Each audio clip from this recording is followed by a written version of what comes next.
Olá, olá, olá, mais uma vez com vocês aqui no seu canal Ponte, vai Benício Braga. Estamos em nova temporada, mudamos de set de gravações, agora estamos aqui no Álvaros, restaurante aqui na Avenida Ataúfo de Paiva, 500, esquina com a Cupertino Durão.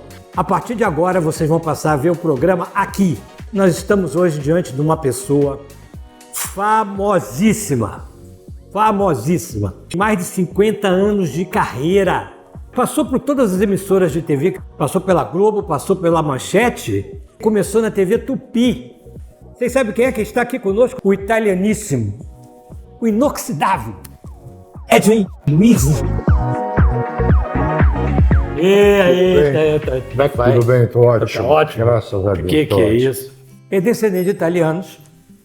Iniciou sua carreira na função de ator quando entrou na Escola de Arte Dramática na Universidade de São Paulo, estudou História da Arte e também idioma francês enquanto morava na França. Você começou em 72, mas o seu maior papel de destaque foi na novela A Escrava Isaura, ao lado da Lucélia Santos, em 76. Exatamente. É assim, eu me formei pela Escola de Dramática, como você falou, e aí fiquei 3 anos em São Paulo. Eu sou paulista, né? Eu fiquei 3 anos em São Paulo fazendo teatro e me convidaram para fazer a Tupi. Só que a Tupi já estava nos estertores, ela já estava desintegrando. Tanto que ninguém nem sabia lá quem era aquele garoto lá. Fazia papel legal, os protagonistas, mas ninguém tomou conhecimento. Aí bastou 2 dias no ar com a Escrava Isaura, eu já não podia mais sair à rua. A diferença era brutal, porque a Tupi não estava bem das pernas. Vários atores já tinham saído, vindo para a Globo. E aconteceu um fato muito curioso, porque quando eu cheguei para fazer a Escrava Isaura, eu não gravei na Globo. A Globo tinha passado por um incêndio muito grande e acharam melhor a novela das 6, que era a novela na época que eles achavam menos importante, a das 6, a gente gravou na TV Cultura. Não, aqui chama TV Educativa, né? TV Educativa, TVE. TVE. Aí eu não tinha noção do que era TV Globo, nada, porque eu fazia teatro. Eu vim com uma peça de São Paulo para cá, juntamente com o convite, calhou com o convite para fazer a Escrava Isaura. Então eu estudava, eu gravava, eu decorava texto, eu ia para o teatro. A minha vida passou a ser uma loucura. Só que eu fazia sucesso e não percebia. Eu só percebi quando eu comecei a não sair mais à rua. Tive que vender bicicleta, eu não podia ir à praia. Aí eu falei, gente, que diferença da Tupi, né? Que diferença, hein? A diferença é Sua brutal. vida ficou restrita. E é muito engraçado que eu entrei no ar num dia 24 de dezembro, na véspera do Natal. O Gilberto Braga até dizia que eu era um presente de Natal para o Brasil. E foi uma coisa imediata. O papel pegou porque eu entrei no meio da novela. Porque assim, a Lucélia, que fazia a Escrava Isaura, começou a história, ela perseguida pelo Rubens de Falco, que era uma escrava branca, ela tinha a tez branca, e ele perseguia ela. Mas ela arranjou um namorado, que era o Roberto Pirillo. Roberto Pirillo. E foi desenvolvendo a novela com esse namoro, o público todo torcendo pelos dois, porque o Rubens... Aí o Rubens de Falco bota fogo numa casa lá e o Pirillo morre. Aí eu entrei com a missão de resgatar um amor dessa moça, salvá-la. Então eu achava que no começo as pessoas iam me rechaçar. E não rechaçaram coisa nenhuma. Eu entrei e fez sucesso direto, foi ótimo. Contrário. Foi ótimo. Te manteve em casa. Você não podia sair de casa. Não, é verdade, não podia mesmo, não podia. As pessoas me seguiam atrás de mim.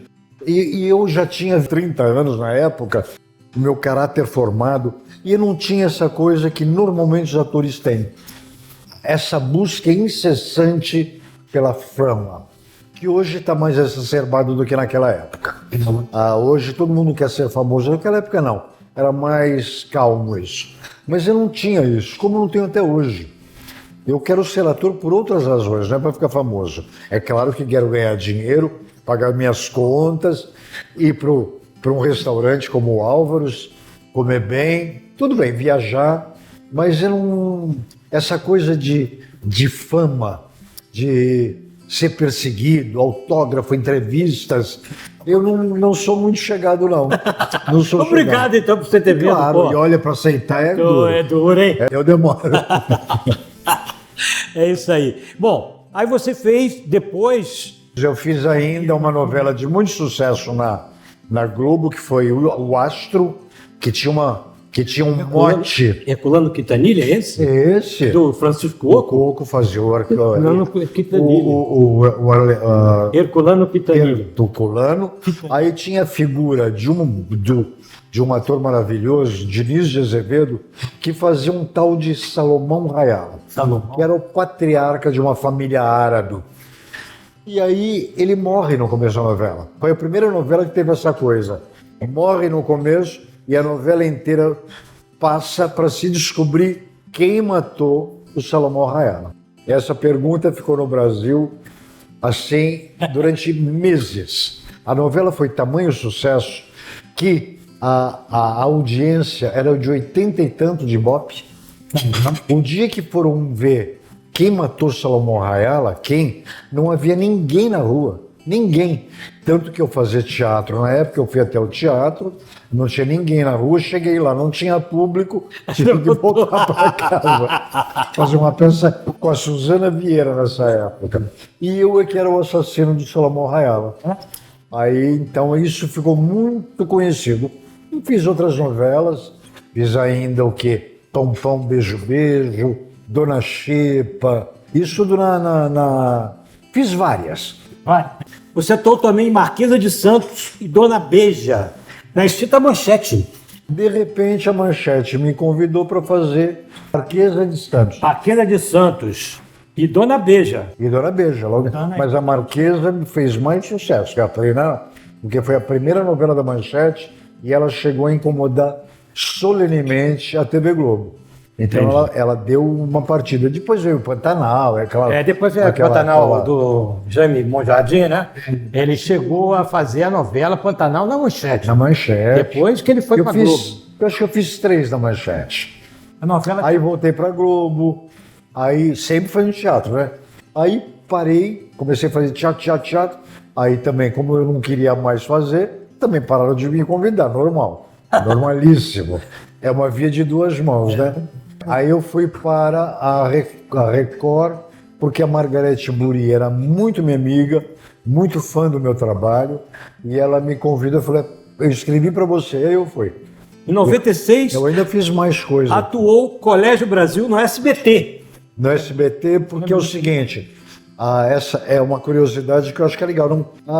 O Roberto Talma, que foi um exímio, talentoso e profícuo diretor de novela da TV Globo, um dia ele teve um insight de fazer uma coisa independente. Não existia streaming, não existia HBO, Netflix, não existia nada. Existiam as televisões normais. Ele falou, vou fazer uma coisa independente. E criou o Colégio Brasil, e aí ele ofereceu para quem quisesse comprar. Podia ter sido a Globo, podia ter sido a Bandeirante, qualquer novela, qualquer emissora. Quem comprou foi o SBT. Eu não trabalhei para o SBT. Eu trabalhei para essa produtora independente e o Talma vendeu, depois que a novela já tinha acabado, tudo, ele vendeu para o SBT. Entendi. Então eu digo que eu nunca trabalhei no SBT. Bom, no teatro atuou em peças como A Margem da Vida, e Freud e Amadeus. Eu acho que essas do começo da minha carreira, essas 3 peças são as mais importantes mesmo. Em 2010, esteve em cartaz com a comédia Tango, Bolero e Tchá-Tchá-Tchá, com direção de Eloy Araújo. Tango, Bolero e Tchá-Tchá-Tchá é a capa do meu telefone. Esse é você? Sou. Nossa Senhora, tá lembrando desse Rede Oliveira? Essa peça fazia um transexual, um homem que se opera e volta como mulher. Que ano foi isso mesmo? 2010. Você tem bagagem, ó. O que é importante na minha vida? É importante que eu consegui, em teatro, ter uma carreira muito sólida. Mais do que em televisão, embora eu tenha feito muita televisão. Eu consegui trabalhar com os melhores diretores, melhores atores, os melhores autores da dramaturgia mundial. Por exemplo, A Margem da Vida, eu trabalhei com a Beatriz Segal no início de carreira. Ela já era uma atriz consagrada em São Paulo. Agora fala uma versão. E eu era um jovem ator. Com essa peça, A Margem da Vida, eu vim para o Rio de Janeiro. E aí, aqui, logo depois da Escrava Isaura, eu consegui fazer 2 grandes biografias de 2 personagens que existiram. Um foi o Freud, que foi Freud no Distante País das Almas, e o outro foi Amadeus, vivendo o Mozart. Trabalhei com o Raul Cortez, e com essas peças eu ganhei muitos prêmios. Eu tenho 25 prêmios de teatro os mais importantes, né? Eu estou falando isso sem nenhuma... é chato falar assim, parece que está se autopromovendo. Não, é uma curiosidade. Eu ganhei prêmios, graças a Deus, e foram muito bons. Tanto que eu ganhei o prêmio principal de teatro, que foi com a peça Eu Sou Minha Própria Mulher, que a gente vai falar dela. Essa peça eu ganhei aquele prêmio do Globo, que chama Faz a Diferença. Um prêmio para cada pessoa, para uma pessoa de cada área. No esporte ganha uma, na economia ganha outra, na ciência ganha outra, e de teatro não é o prêmio de melhor ator, é de todas as pessoas que fazem teatro, ator, atriz, diretor, produtor. Eu ganhei esse prêmio. Esse faz a diferença mesmo, porque é um no meio de 1000 pessoas, né? Maravilha. Eu sei que a Fernanda Montenegro ganhou, porque foram pouquíssimos até hoje, muito poucos. Entendi. E aonde se realiza? Na própria emissora? Ou... Não, eles fazem quando eu ganhei foi no Copacabana Palace. Maravilhoso. Bom, vamos falar um pouco de cinema. Você bateu nas 3 teclas, fez teatro, televisão. Sim, mas eu acho que o que conta para mim, é teatro. Isso conta para mim. É minha paixão, é onde eu fiz os meus melhores trabalhos. Televisão eu fiz grandes trabalhos. Agora, cinema aconteceu uma coisa muito engraçada. Assim que eu tinha acabado de me formar, eu fui convidado para fazer um filme de um diretor que tinha acabado de se consagrar com um filme chamado, se não me engano, Sedução, com a Sandra Breia e o Leila Torraca. Ele chamava Fauzi Mansur. Ele era um egresso, ele estava vindo da Boca do Lixo. Sabe o que é a Boca do Lixo? Em São Paulo, é onde fazem aqueles filmes, na época, faziam as pornochanchadas. Eram filmes de orçamento muito barato, com um apelo sexual muito forte, e eu sou avesso a isso. Então, quando me convidou, eu falei para ele, mas é pornochanchada? Não. E eu aceitei ir conversar com ele, porque ele tinha feito Sedução, e eu achei muito bonito o filme. Falei, vou conversar. Aí, falei assim, eu não apareço pelado, mas nem morto. Porque aqueles filmes da época, falava bom dia, já estava tirando a roupa. Boa tarde, já tirava a roupa. Aí eu falei, Fauzi, eu não vou ficar pelado. Eu era muito pudido. Não vai ficar nu. Não quero, não gosto disso. E o filme chamava A Lira é uma pequena orquestra no interior. E eu fazia um cara dessa banda. E sim, quando estreou o filme, eu estava no auge da Escrava Isaura, e aí eu não tive coragem de ver o filme, porque o filme chamava, mudar o título para O Mulherengo. Hoje em dia falar O Mulherengo não é nada, mas na época tinha um peso, porque o mundo mudou muito. Eu vivi numa época que era menos erótica, sabe? Menos essa coisa de exposição de corpo, era tudo mais normalzinho, né? Verdade. Então, eu nunca vi o filme. Eu fui ver 30 anos depois que me deram uma fita e o filme era ótimo. Quando eu comecei a fazer cinema, esse filme, eu comecei a perceber que eu era muito bom para cinema, porque eu sou muito técnico. Eu tinha sido ginasta olímpico, eu fui campeão brasileiro de ginástica olímpica, eu tinha noção de espaço. Eu falei, poxa, cinema, eu vou me dar bem em cinema. E gostei de fazer cinema. Só que com o sucesso da Escrava Isaura, nunca mais ninguém me chamou, porque eu tinha um tipo de galã romântico, né? Aquela cara romântica. E o cinema no Brasil era muito em cima de favela, muito em cima de Amazônia, de índio, cangaço, né? E não tinha espaço para mim, eu tinha cara de estrangeiro. Então eu acabei não fazendo tanto cinema. Eu fui fazer muitos anos depois. E eu achei que eu ia ser um ator de cinema. Não existia filme urbano, não existia filme passado no Leblon, não existia. Era só cangaço, Lampião. ou então era índio, ou então era favela. Era a época dos dramas sociais mais, né? Escravizaura, eu acho que ela foi exibida no mundo inteiro, praticamente, não é, Hilton? A Escravizaura, ela passou a ser a novela embaixatriz da TV Globo. Então a Escravizaura passava, o mundo adorou, a Lucélia ou eu viajava, Ela continua a gente... recolhendo os frutos dessa novela Isso. até hoje. Ela é conhecida, ela é muito conhecida fora.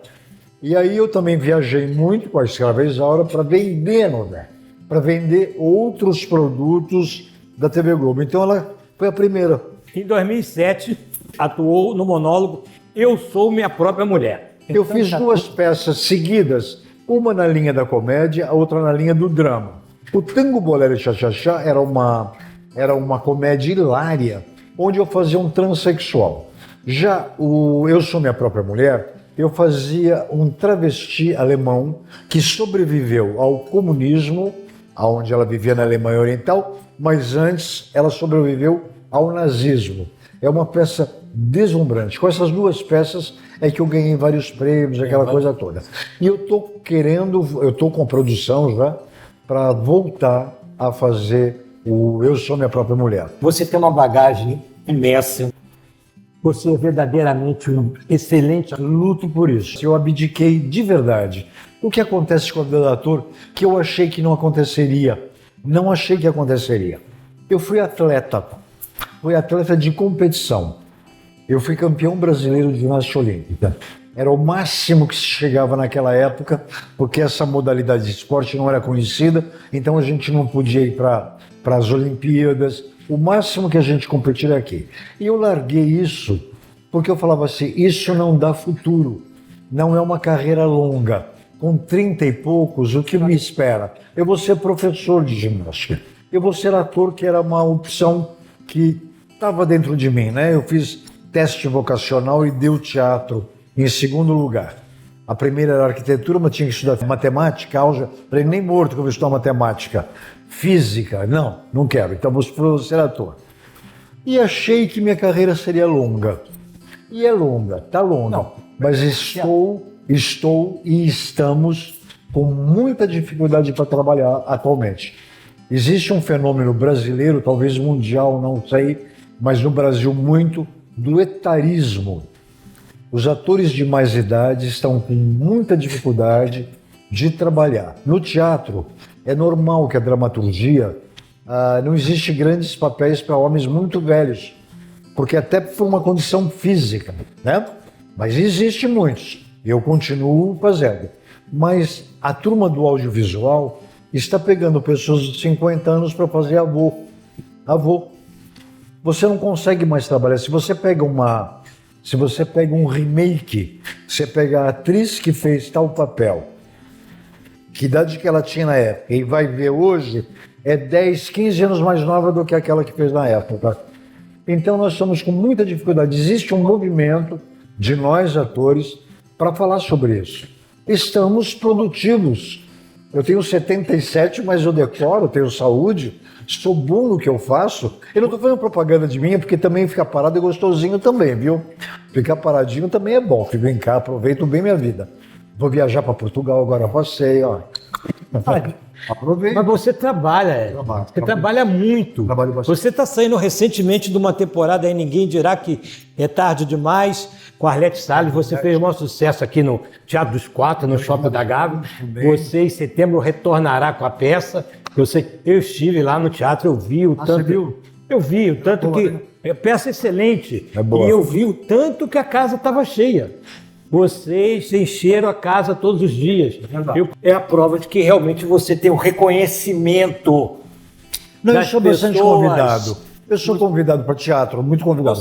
Para audiovisual não acontece. Tem muita empatia. Muito. Empatia com as pessoas. Agora eu queria te contar uma curiosidade. Praticamente há 50 anos atrás, eu fiz a Escravizaura, né? Era eu e Lucélia. Foi um casal tão emblemático, de tanto sucesso, que até hoje as pessoas falam. Reportagens no Facebook, no Instagram, quando eu posto uma fotografia, eu com a Lucélia, se eu tenho 1000 curtidas numa foto, com a Lucélia e eu tenho 20 mil. Então é um casal que fez história e está no imaginário brasileiro. Nunca mais ninguém chamou a gente para fazer uma novela juntos. Quem chamou? Portugal. Fomos fazer uma novela juntos, eu e ela, há 4 anos. Há 4 anos atrás. Eu e Lucélia fomos para Portugal, ficamos 1 ano lá. 2019. A gente acabou em 2020. A gente ficou 1 ano fazendo um casal, porque Portugal quis relembrar. Mas estava na pandemia? Casal. Estava na pandemia? A gente começou a pandemia. Ah. Quando é que começou a pandemia? 2020. Então foi 2019. A gente fez a novela. A gente fez a novela 2000. Não, e outra coisa curiosa é que assim, a gente voltou numa sexta-feira de Portugal para cá, na segunda-feira em Portugal fecharam os aeroportos. Mas aqui no Rio também foi aqui também. E aqui 10 dias depois fechou aqui. Foi no dia 16 de março. Então, março. Mas você viu que bonito que é Portugal ter nos chamado para fazer uma novela juntos, relembrar o sucesso da Escravizaura, e aqui no Brasil nunca nos juntaram. Não sei se daria certo, mas eu acho que suscitaria curiosidades. E se ele deu uma mordida aqui no pastel? Não, vamos falando. Vamos falando? Então tá bom. Vamos falando. Bom, veja bem, é o que eu já mencionei. Ele tem mais de 50 anos de carreira. Mais de 50 anos de carreira. O Ed Luiz, que está aqui do nosso lado. Já estamos aí mais de 40 minutos de entrevista com ele. Enfim, é aquilo que ele falou.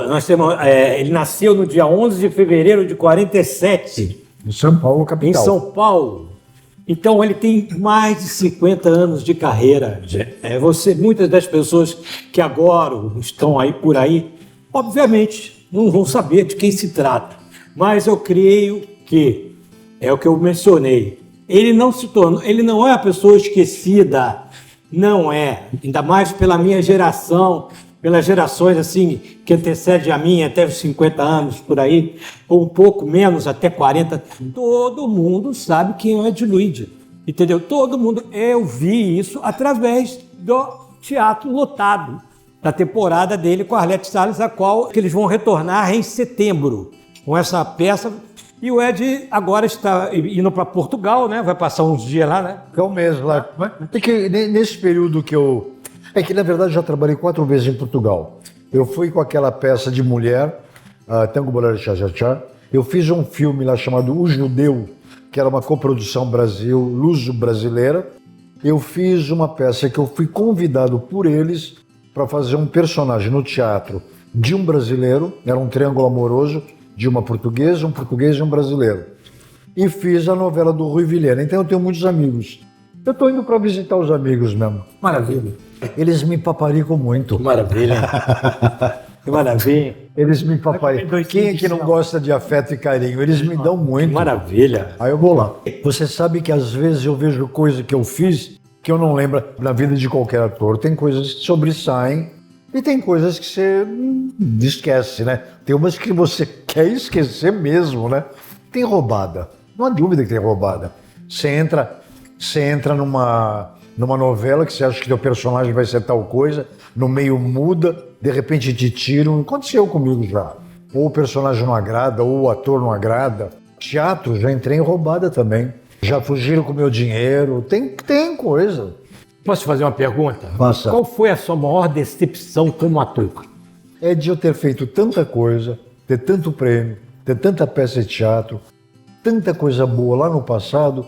Eu acho a minha decepção é com os próprios geradores de trabalho que não me pegam, assim como eu, vários outros, atores da minha faixa etária para trabalhar. Nós somos muito produtivos e, sobretudo, a gente tem uma coisa, aprendemos com o tempo, né? Nós somos profissionais. É isso que eu ia falar. Nós somos extremamente profissionais. Então, quem chama um ator da minha faixa etária, ou até mais moço um pouco, sabe que esse ator vai chegar no horário, vai decorar seu texto, não vai dar trabalho. E no meio de todos os coletivos advogado, ator, médico. Sempre tem os mais complicados e os menos complicados. Os que dão mais certo são os menos complicados, claro, né? Um ator que começa, a gente vê, às vezes, ator tal, foi pego não sei aonde. Essas carreiras acabam logo, 10 anos, no máximo, e acabam. E você hoje, atualmente, você está casado, você mora com sua família. Como é que está a sua vida? A minha vida é o seguinte, nasci para ser livre. Primeiro, nasci para ser livre. Não me dou bem com gente do meu lado. Não curto muito, não. Sou aquariano, com virgem, signos que gostam de ficar independentes, sozinhos. Mas com o tempo eu criei uma família. Eu tenho um filho, que a gente pode dizer de adotivo, uma neta, com uma nora, né? Minha nora. Passamos a Páscoa juntos esses dias. A gente passa todas as datas. Eu adoro. Ele chama Cláudio Andrade, também é ator. A minha netinha chama Maria Clara, minha nora chama Daniela.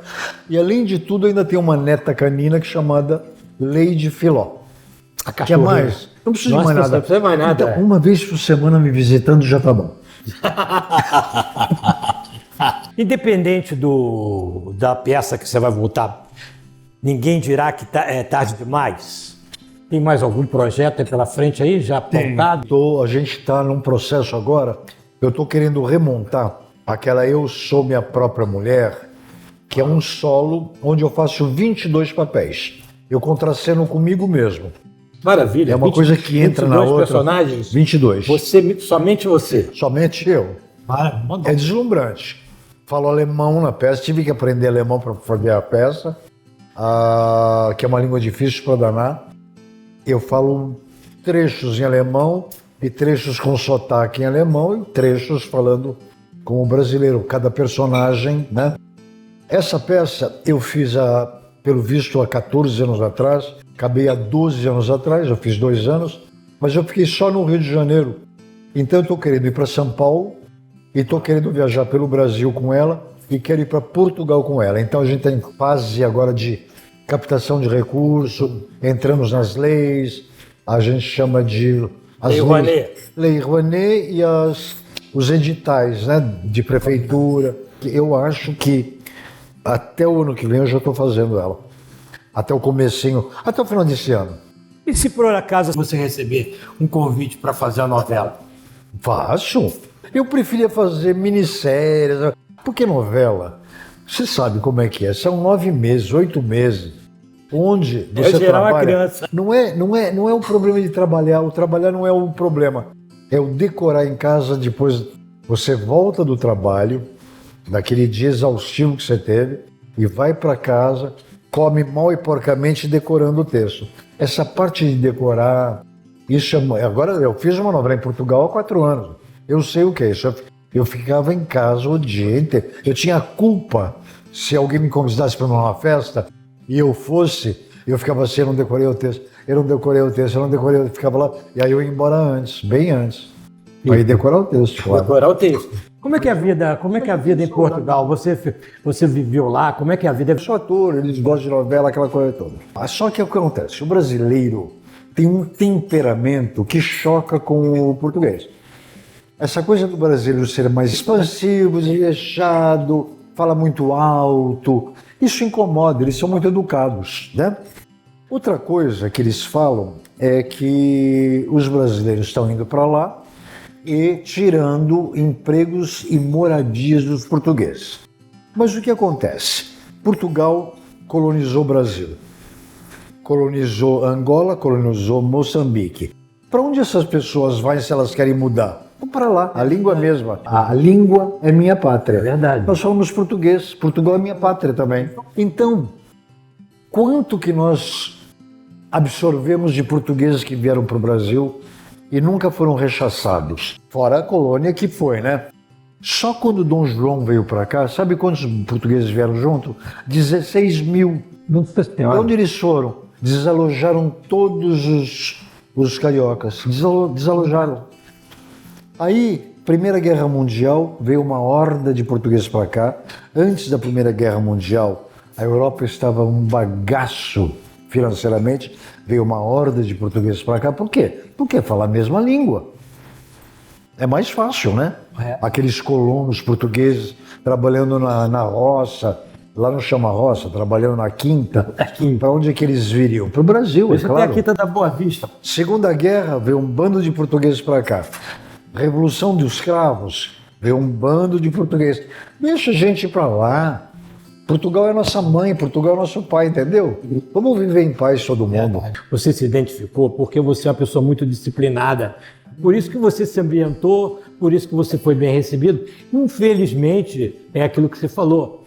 O brasileiro que está saindo, a maior parte, são pessoas assim, muito expansivas, muito, não sei o quê. Mas você sabe de uma coisa? Todos os lugares que você vai, isso todos, garçons, atendentes, são brasileiros. Sabe por quê? Porque são mais simpáticos. Eu fui atendido por muitos brasileiros em qualquer restaurante. Fora que a música brasileira, você acha que está no Brasil, porque você ouve música brasileira em qualquer lugar onde você vai. Qualquer um. Como você vê o Brasil atualmente? Como é que eu vejo? Eu sempre vejo com esperança, né? A gente tem que ter esperança. Tem um lado que é muito complicado.